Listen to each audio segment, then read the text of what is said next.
अश्विनी हिंदू पंचांग के अनुसार वर्ष का 7वां माह है।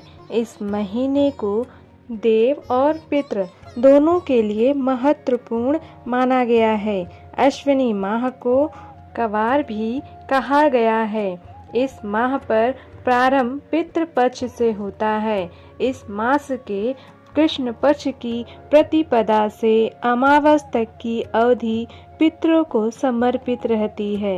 अश्विनी माह में पूर्वजों का आशीर्वाद और देवी दुर्गा की कृपा प्राप्त होती है। विष्णु धर्म सूत्र के अनुसार इस मास में प्रतिदिन घी का दान करना उत्तम होता है। इस मास से सूर्य धीरे धीरे और कमजोर होने लगते हैं। शनि और तमस का प्रभाव बढ़ जाता है। इसी कारण इस माह में व्यक्ति को अपनी बुराइयों का त्याग कर मन शुद्ध करना चाहिए। कोई भी व्यक्ति अगर पूरे साल में श्राद्ध तर्पण नहीं करता है, अगर वह भी इस तिथि पर श्राद्ध तर्पण करता है, तो उसे सभी तिथियों के श्राद्ध क्रम के बराबर पूर्ण फल मिलता है। पुराने समय में अग्निश्वात और बृहस्पति नाम के पितृदेव थे। उनकी मानस कन्या थी अछोदा।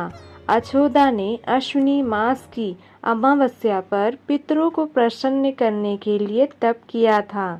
तपस्या से प्रसन्न होकर सभी पितर देवता अछोदा के सामने प्रकट हुए। उस समय अछोदा का पूरा ध्यान एक तेजस्वी पितर अमावस्या की ओर ही था।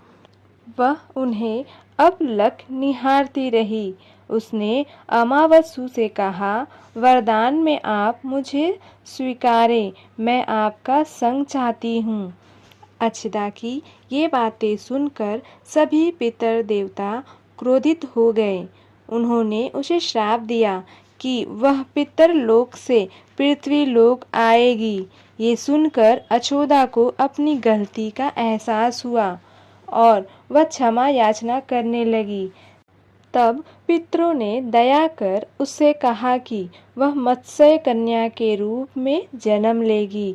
भगवान ब्रह्मा के वंशज महर्षि पराशर उस मत्स्य कन्या के पति रूप में मिलेंगे और उसके गर्भ से भगवान देव व्यास जन्म लेंगे।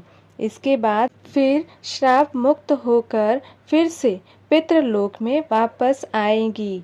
सभी पितरों ने अमावस्या की प्रशंसा की और वरदान दिया कि अपने सौंदर्य और स्त्री के आगे अपने मन को भटकने नहीं दिया और अपने संयम और नियम पर आप टिके रहें। इसलिए आज से ये तिथि आपके नाम से अमावस्या के रूप में जानी जाएगी। दोस्तों, कहा जाता है कि तभी से ये दिन पितृमोक्ष अमावस्या के रूप में मनाया जाता है।